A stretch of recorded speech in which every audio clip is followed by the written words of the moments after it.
Jose Raul Andino ng Pangasinan na tinanggap bilang kasapi ng Partido Demokratiko Pilipino na tinanggap bilang kasapi ng Partido Demokratiko Pilipino ay sumusumpa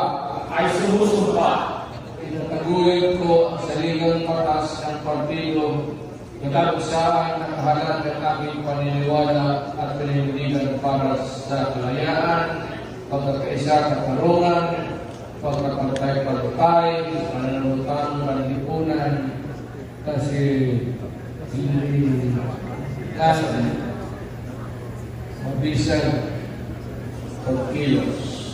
Itataguyod ko ang saligang batas ng partido na kung saan nakalahat ang aking paniniwala at paninindigan para sa kalayaan, pagkakaisa, katarungan, pagkakapantay-pantay, at pananagutan panlipunan, kasarilan, mabisang pagkilos, pagkakabayan at federalismo. Pagkakabayan at federalismo, susundin ko ang mga alintutunin ng patakaran patupad ng pinag-ulang pamunuan ng partido.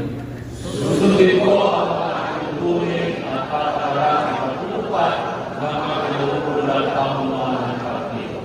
Itataguyod ko at nakikisa sa mga pagkilos ng partido.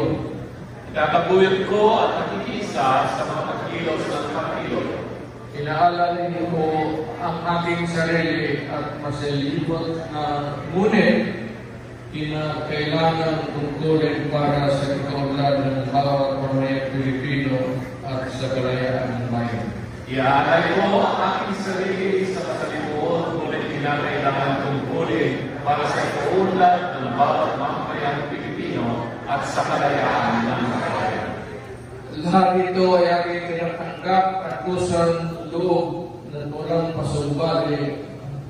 Lahat ito ay aking tinatanggap ng kusang loob at walang pasumbali. Kasiyahan nawa ako ng may kapal. Kasiyahan mo ako ng may kapal. Welcome sa